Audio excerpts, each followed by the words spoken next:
कहीं की ईंट कहीं का रोड़ा, भानुमति ने कुनबा जोड़ा। ये एक बहुत ही प्रचलित कहावत है दोस्तों, लेकिन इसके पीछे की कहानी बहुत कम लोग ही जानते हैं। ये कहावत कौरव सेना के प्रमुख दुर्योधन की पत्नी भानुमति के विषय में है।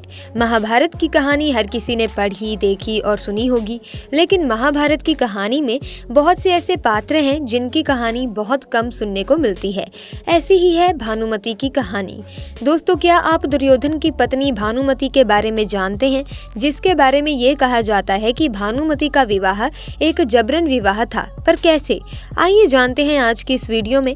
दोस्तों, कौरवों और पांडवों के अलावा भी महाभारत में कई ऐसे पात्र हैं जो आज भी पूरी दुनिया में काफी मशहूर हैं, लेकिन इन मशहूर नामों के बीच महाभारत युद्ध के खलनायक माने जाने वाले दुर्योधन की पत्नी भानुमति कहीं खो सी गई है। लेकिन दोस्तों, ये सही भी है, क्योंकि उनकी महाभारत में ज्यादा भूमिका रही भी नहीं थी। उसका उल्लेख केवल दो स्थानों पर है, स्त्री पर्व और शांति पर्व। दोस्तों, दुनिया के ज्यादातर लोगों को भानुमति के बारे में खबर ही नहीं है, और कुछ लोग जानते भी हैं तो बस उन्हें भानुमति का नाम ही पता है। लेकिन आज इस वीडियो के बाद आप भानुमति को अच्छे से जान जाओगे। भानुमति कंबोज के राजा चंद्रवर्मा की पुत्री थी। उस समय पूरे धरती लोक में द्रौपदी की सुंदरता की चर्चा होती थी। सुंदरता के मामले में सबसे पहला नाम तो द्रौपदी का ही आता था, लेकिन सुंदरता के मामले में द्रौपदी के बाद अगर कोई दूसरा नाम आता था तो वो नाम था भानुमति। कंबोज की राजकुमारी भानुमति सिर्फ अपनी सुंदरता ही नहीं, बल्कि अपनी सुशीलता, ज्ञान, बुद्धि और अपनी ताकत के लिए जानी जाती थी। भानुमति जब बड़ी हुई तब बड़े बड़े महारथी उससे विवाह करके भानुमति को अपनी पत्नी बनाने का सपना देखने लगे। भानुमति के विवाह के लिए राजा चंद्रवर्मा ने एक स्वयंवर का आयोजन किया, जिसमें दुनिया भर के राजा, राजकुमार और शूरवीरों ने हिस्सा लिया। अपनी सुंदरता से हर किसी का दिल जीतने वाली भानुमति का दिल मन ही मन अर्जुन को चाहता था। भानुमति को उम्मीद थी कि अर्जुन भी स्वयंवर में आएंगे और वो उन्हें अपना पति चुन लेंगी, लेकिन अर्जुन किसी कारणवश इस स्वयंवर में नहीं आए। भानुमति वरमाला लेकर स्वयंवर के लिए आए एक से बढ़कर एक पुरुषों के सामने से गुजरने लगी, लेकिन उनकी नजरें जिसे ढूंढ रही थी वो वहाँ नहीं मिला। इस स्वयंवर में दुर्योधन भी आया हुआ था। दुर्योधन पहली नजर में ही भानुमति पर मोहित हो गया और उसने हर कीमत पर भानुमति को अपनी रानी बनाने का फैसला कर लिया था। लेकिन जब भानुमति दुर्योधन के पास आई तो भानुमति दुर्योधन को नजरअंदाज करके आगे बढ़ गई। दुर्योधन को खुद की ये उपेक्षा बर्दाश्त नहीं हुई।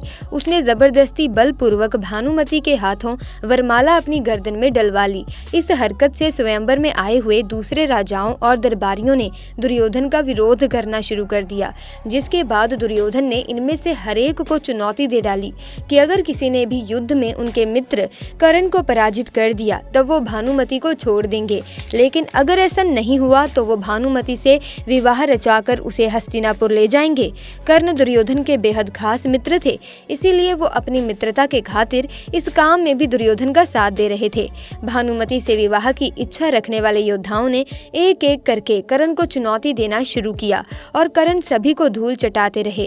अंत में जरासंध ने कर्ण को चुनौती दी। कर्ण और जरासंध में काफी लंबा युद्ध चला, लेकिन अंत में कर्ण ने जरासंध को भी पराजित कर दिया। कर्ण से मिली ये हार जरासंध के लिए जीवन की सबसे पहली हार थी। सभी योद्धाओं को हराने की खुशी में दुर्योधन ने अपने मित्र कर्ण को मालिनी राज्य उपहार स्वरूप दे दिया। अब दुर्योधन का विरोध करने वाला कोई नहीं बचा था, जिसके बाद दुर्योधन भानुमति को लेकर हस्तिनापुर आ गया। दुर्योधन की इस हरकत से चंद्रवर्मा अत्यंत दुखी हुए। हस्तिनापुर आने के बाद दुर्योधन ने भानुमति से विवाह रचा लिया। भानुमति अपने साथ अपनी एक अत्यंत सुंदर सहेली को भी लेकर आई थी। भानुमति की सहेली उनकी बेहद खास थी और वो उसे कभी भी खुद से दूर करना नहीं चाहती थी। दुर्योधन ने अपनी पत्नी की प्रिय सहेली का विवाह अपने प्रिय मित्र कर्ण से करवा दिया। भानुमति थोड़े दिनों तक तो दुर्योधन से नाराज रही, लेकिन अंत में उन्होंने दुर्योधन को अपना पति स्वीकार कर लिया और फिर दोनों पति पत्नी की तरह साथ रहने लगे। भानुमति सुंदर और बुद्धिमान होने के साथ साथ अपने पति दुर्योधन की तरह बलशाली भी थी। भानुमति कुश्ती की माहिर खिलाड़ी थी। सती पर्व के अनुसार भानुमति खेल खेल में अपने पति दुर्योधन के साथ कुश्ती खेला करती थी और कई बार भानुमति अपने पति दुर्योधन को कुश्ती के खेल में हरा देती थी। कुछ समय बाद भानुमति ने जुड़वा बच्चों को जन्म दिया, जिसमें एक पुत्र और एक पुत्री थी। पुत्र का नाम लक्ष्मण और पुत्री का नाम लक्ष्मणा रखा गया। एक राजकुमार और राजकुमारी की तरह दोनों की परवरिश हुई और जब ये दोनों बड़े हो गए तब सांसारिक नियम अनुसार दुर्योधन ने भी इन दोनों के विवाह के बारे में सोचना शुरू कर दिया। अपनी माता भानुमति की तरह लक्ष्मणा भी अति सुंदर, सुशील और बुद्धिमान थी, जिसकी चर्चा चारों ओर होती थी। दुर्योधन कर्ण के साथ अपनी पक्की मित्रता को रिश्तेदारी में बदलना चाहता था, इसीलिए उसने अपनी पुत्री लक्ष्मणा का विवाह कर्ण के पुत्र वृषसेन से तय कर दिया था। लक्ष्मणा और वृषसेन भी मन ही मन एक दूसरे को चाहते थे, लेकिन कुरुवंश की गरिमा बनाए रखने के लिए दुर्योधन ने लक्ष्मणा के लिए स्वयंवर का आयोजन किया। इसके लिए दूर दूर से क्षत्रियों को बुलाया गया, लेकिन स्वयंवर से पहले ही दुर्योधन ये तय कर चुका था कि लक्ष्मणा वृषसेन को ही अपना पति चुनेंगी। इस स्वयंवर में श्री कृष्ण के पुत्र सांब भी आए हुए थे। लक्ष्मणा की सुंदरता के चर्चे सुनकर सांब उस पर मोहित हो गए थे और उससे विवाह करना चाहते थे, लेकिन इस स्वयंवर में तो पहले ये तय था कि लक्ष्मणा वृषसेन को अपना पति चुनेंगी। तब वो माला लेकर सभी के सामने से गुजरने लगी, लेकिन जब वो सांब की उपेक्षा करके आगे बढ़ी तब सांब को ये उपेक्षा बर्दाश्त नहीं हुई। यहाँ दुर्योधन की बेटी के साथ ठीक वैसा ही हो रहा था जैसा कभी उसने भानुमति के साथ किया था।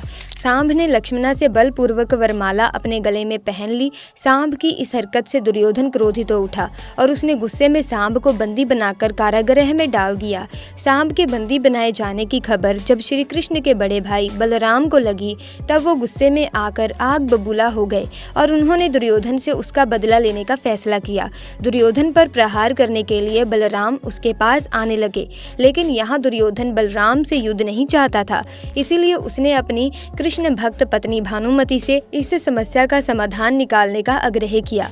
बुद्धिमान भानुमति ने मामला अपने हाथों में लेते हुए बलराम से बातचीत करके मामला सुलझाने की कोशिश की और फिर इस समस्या का समाधान निकालते हुए भानुमति ने सांब और लक्ष्मण का विवाह पूरे रीति रिवाज से करवा दिया। जब दुर्योधन का बेटा लक्ष्मण विवाह के लिए लायक हो गया तब बलराम ने अपनी बेटी वत्सला का विवाह लक्ष्मण के साथ कराने की इच्छा प्रकट की। दुर्योधन इस विवाह के लिए तैयार हो गया और अपने पिता के कहने पर लक्ष्मण भी वत्सला को अपनी पत्नी के रूप में स्वीकार करने के लिए तैयार हो गया। लेकिन वत्सला अभिमन्यु से प्रेम करती थी और दोनों विवाह करना चाहते थे। तब अभिमन्यु ने वत्सला को पाने के लिए घटोत्कच की सहायता मांगी। अभिमन्यु की सहायता करते हुए घटोत्कच ने दुल्हन का रूप धारण कर लक्ष्मण को इतना डराया कि लक्ष्मण ने कभी विवाह ना करने की कसम खा ली थी और उसके बाद अभिमन्यु का विवाह वत्सला के साथ हो गया। जब दुर्योधन को इस बात की खबर लगी तब पांडव के खिलाफ उसका क्रोध बढ़ गया। कौरव और पांडवों के बीच महाभारत का युद्ध आरंभ हुआ। तब इस युद्ध में दुर्योधन का पुत्र लक्ष्मण अभिमन्यु के हाथों मारा गया। भानुमति को अपने बेटे की मृत्यु का गहरा सदमा लगा। बेटे की मौत के बाद भानुमति का पति दुर्योधन भी भीम के हाथों मारा गया। दोस्तों, इस तरह इस युद्ध में भानुमति ने अपना पुत्र और पति दोनों ही खो दिए। महाभारत युद्ध की समाप्ति के बाद जनजीवन सामान्य होने लगा और फिर भानुमति ने कुछ ऐसा किया जिसे कि इतिहास में उसका नाम हमेशा के लिए अमर हो गया। महाभारत युद्ध में दोनों पक्षों को भारी नुकसान झेलना पड़ा था, जिसका आभास दोनों पक्षों को था और अब ये दोनों पक्ष दुश्मनी खत्म करना चाहते थे। उस समय ऐसी प्रथा थी कि दो पक्ष के बीच विवाह हो जाए तो दोनों के बीच दुश्मनी हमेशा के लिए खत्म हो जाती है। भानुमति ने दुश्मनी को खत्म करने के लिए अर्जुन से विवाह करने का फैसला किया। अर्जुन भी विवाह के लिए तैयार हो गए।